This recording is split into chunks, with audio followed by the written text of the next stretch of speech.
Bem, pessoal, vamos à nossa quarta aula de automação hidráulica. Certo? Essa aula a gente vai tratar do dimensionamento das tubulações e das perdas de carga. Então, o objetivo geral é apresentar e dimensionar as tubulações hidráulicas, onde a gente vai ver conteúdos que tratam do número de Reynolds, velocidades recomendadas, linhas de tubulações hidráulicas, perda de carga distribuída, localizada, fator de atrito e perda térmica. Lembrando que essa aula nós trataremos a parte teórica e em outra aula a gente faz alguns exemplos voltados ao dimensionamento das tubulações hidráulicas. Como sempre, a gente está utilizando o livro do engenheiro Fialho, certo? Esse livro aqui, do qual a gente está no capítulo 4 do presente livro. Interessante que os senhores utilizem desse livro para leitura e acompanhamento dessa nossa videoaula, certo? Então, o número de Reynolds, o coeficiente, o número, o módulo de Reynolds, é um número adimensional usado em mecânica dos fluidos para o cálculo do regime de escoamento de determinado fluido sobre uma superfície.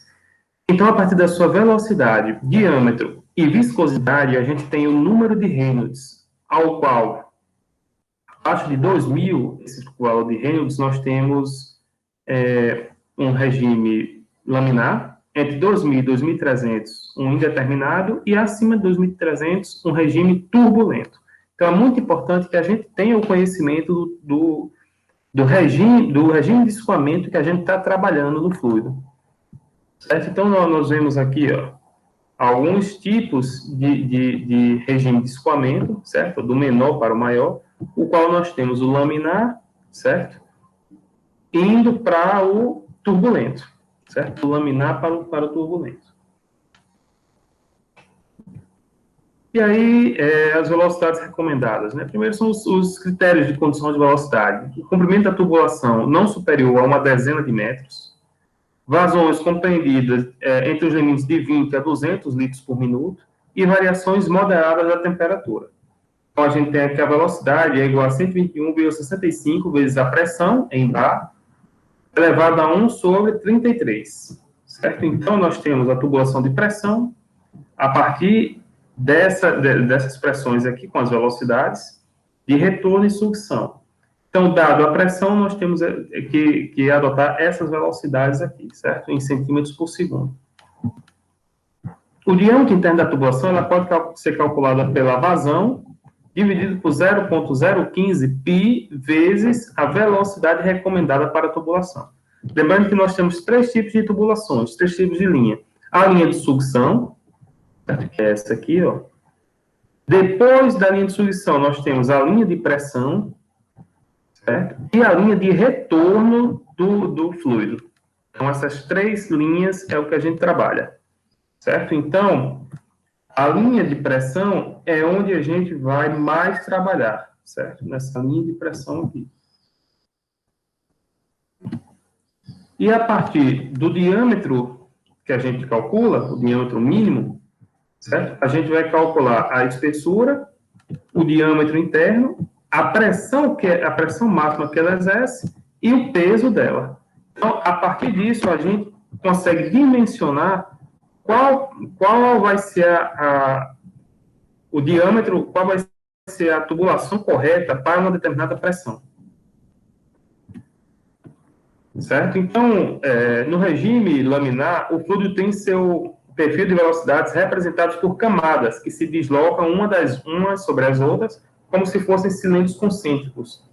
E a primeira camada adere à superfície interna do tubo, tendo, portanto, velocidade nula. As camadas seguintes têm um deslocamento relativamente progressivo, de modo que as velocidades máximas coincidem com o eixo.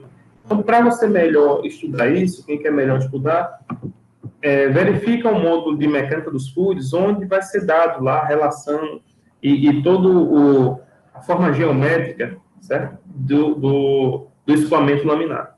Tanto em mecânica dos fluidos como transferência de calor, isso é muito usado, né? Muito estudado. O atrito resultante desse deslizamento das camadas que produz a perda de carga, né? Então, dado a tubulação, o que produz esse fator de atrito é justamente o atrito da parede interna, certo? Da parte interna da parede, com o fluido. Então, carga em forma de calor, o espaço de energia cinética será dissipada em forma de calor devido ao atrito das camadas, né? Então, aqui é a perda de carga distribuída, é aquela que é feita numa tubulação.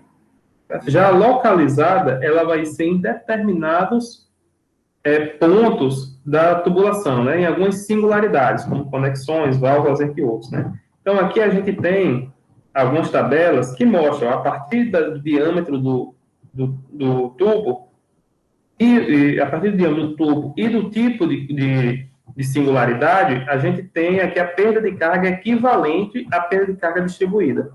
Então, é como se a gente pegar essa singularidade e transformar ela em perda de carga equivalente a se ela fosse toda reta, né, a uma distribuída.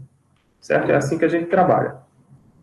Então, o fator de atrito é devido à temperatura do fluido e rugosidade interna do tubo. Isto é, quanto mais rugoso internamente o duto, maior dificuldade terá o óleo de escoar, né? Então, nós temos aqui, ó, que a variação de pressão, certo? Essa perda de carga, ela varia com o fator de atrito, que aí, ó, para tubo rígido é um tipo, para tubo rígido, temperatura variável é outro tipo, e para tubo flexível e temperatura variável é outro tipo. A gente calcula assim, certo? Que relaciona esse LT ao comprimento total, ou seja, a soma dos comprimentos das cargas distribuídas e das cargas das singularidades, né, das cargas localizadas.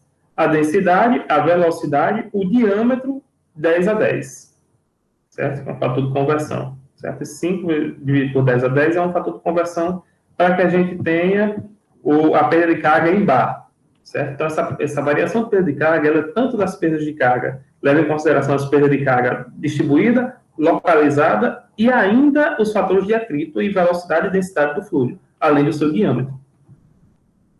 Já a perda térmica, gerada em um sistema hidráulico, caracteriza pela perda de potência, que pode ser vista em termos de taxa de calor, gerada devido às perdas de carga, né? Então, essa perda de térmica, ela é dada por 1,434 a variação da perda de carga total vezes a vazão fornecida pela bomba. Certo? E aí a gente tem a perda térmica. Então, na próxima aula, a gente vê o dimensionamento de reservatórios. Ok, pessoal? Então, ficamos para a próxima aula.